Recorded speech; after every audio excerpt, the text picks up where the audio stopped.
ନୂଆ ବର୍ଷର ଅଭିନନ୍ଦନ ସମସ୍ତଙ୍କୁ।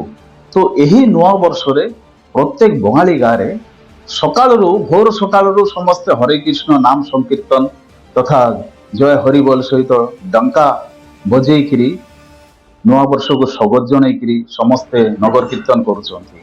ତ ଆସନ୍ତୁ ଆମେ ସିଧାସଳଖ ଆପଣଙ୍କୁ ନେଇଯିବା କି ଏହି ନୂଆ ବର୍ଷରେ ମାଲକାନଗିରିର ପୂର୍ବତନ ବିଧାୟକ ଏବଂ ବର୍ତ୍ତମାନର ବିଜୁ ଜନତା ଦଳର ସଭାପତି ସିଧାସଳଖ ତାଙ୍କ ପାଖରେ ପହଞ୍ଚିବା, ନୂଆ ବର୍ଷର ଅଭିନନ୍ଦନ ସହିତ ତାଙ୍କ ପାଖରେ ଆମେ ସିଧାସଳଖ ଯିବା। ନୂଆ ବର୍ଷର ଅଭିନନ୍ଦନ ଆପଣଙ୍କୁ। ତ ଏହି ନୂଆ ବର୍ଷରେ ଆପଣଙ୍କର କଣ ବାର୍ତ୍ତା ରହିଛି ଜନତାଙ୍କ ପାଇଁ? ନିଶ୍ଚିତ ଭାବେ ମାଲକାନଗିରି ଏକ ଅତି ସୁନ୍ଦର ଗାଁ ବା ସହର। ଏଠି ବେଙ୍ଗୁଲି ଭିଲେଜ ପାଖାପାଖି 214 ଭିଲେଜ ଲୋକ ବସବାସ କରୁଛନ୍ତି। ଏ ଯେଉଁ ବେଙ୍ଗୁଲି ନୂଆ ବର୍ଷର ଅବସରରେ ମାଲକାନଗିରି ବସବାସ କରୁଥିବା ସମସ୍ତଙ୍କୁ ମୋର ହାର୍ଦ୍ଦିକ ଅଭିନନ୍ଦନ ଏବଂ ଶୁଭେଚ୍ଛା ଜଣାଉଛି। ତ ଆଜି ଯାହା ଦେଖିଲୁ ପ୍ରତ୍ୟେକ ଗାଁରେ ସଂକୀର୍ତ୍ତନ, ବିଭିନ୍ନ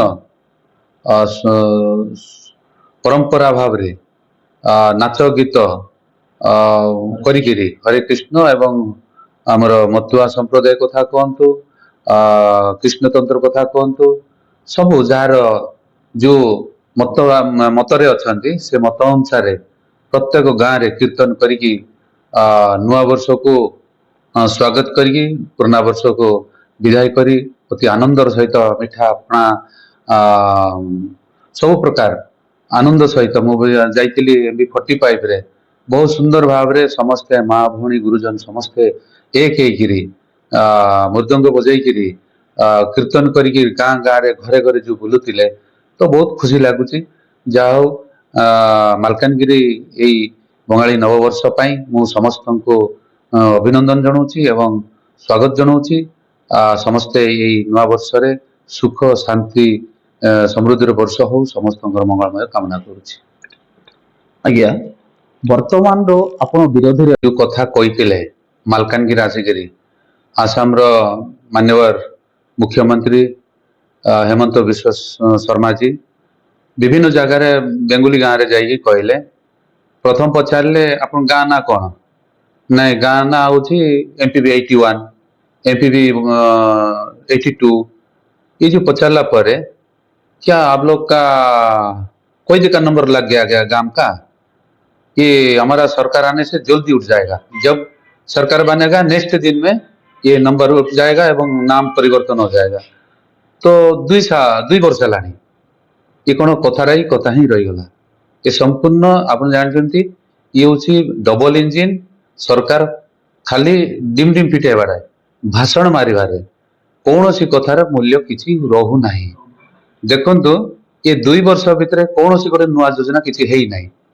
पुराना को कोड़ी रास्ता आमर पूर्वतन मुख्यमंत्री जनप्रिय नेता नवीन पट्टनायक महोदय जो काम करते बोर्ड लिखुं कलर मारिक कलर परिवर्तन कर कामर कौन परिवर्तन है ना।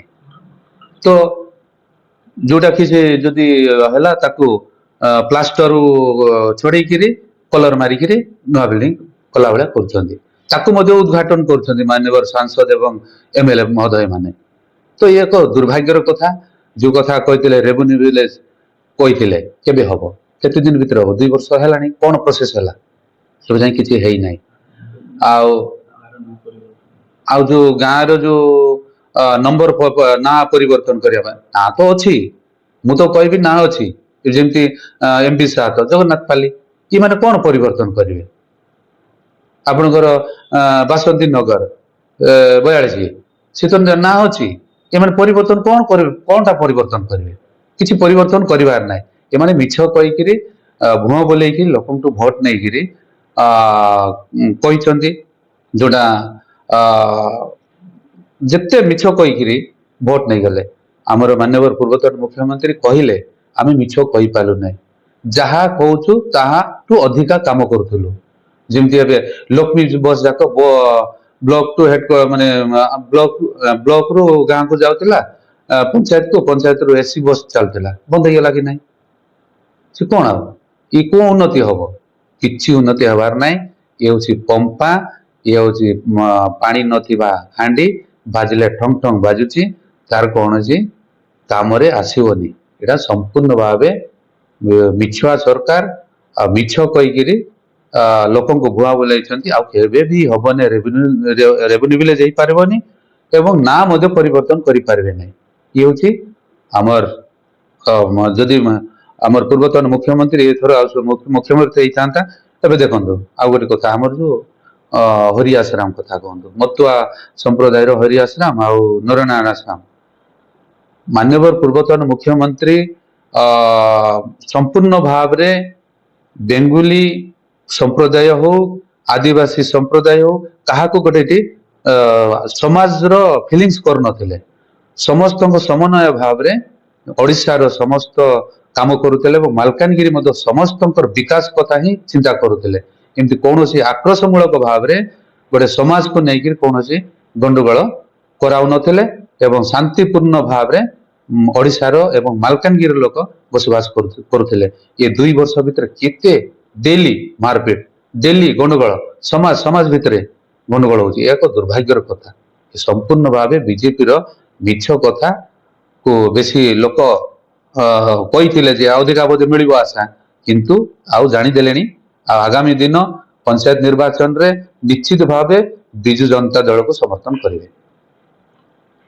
ସହିତ ବର୍ତ୍ତମାନର ସରକାର ନିର୍ବାଚନ ପୂର୍ବରେ ଯାହା କଥା କହିଥିଲେ ତାର ଉଲ୍ଟାଟା କରୁଛନ୍ତି।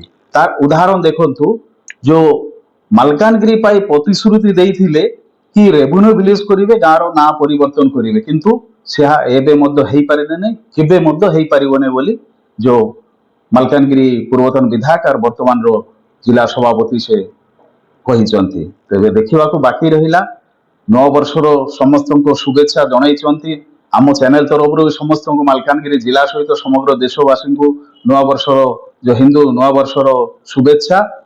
ତତ୍ସହିତ ଏବେ ଦେଖିବାକୁ ବାକି ରହିଲା କେବେ ହବ ମାଲକାନଗିରି ଯୋଉ ରେଭିନ୍ୟୁ ଭିଲେଜ ପ୍ରତ୍ୟେକ ବଙ୍ଗାଳୀ ଗାଁରେ, ଆଉ କେବେ ହବ ବଙ୍ଗାଳୀ ଗାଁର ଯୋଉ ନାଁ ପରିବର୍ତ୍ତନ। ମାଲକାନଗିରି ଗୋବିନ୍ଦ ମଣ୍ଡଳଙ୍କ ରିପୋର୍ଟ, ନ୍ୟୁଜ ଓଡ଼ିଆ 30।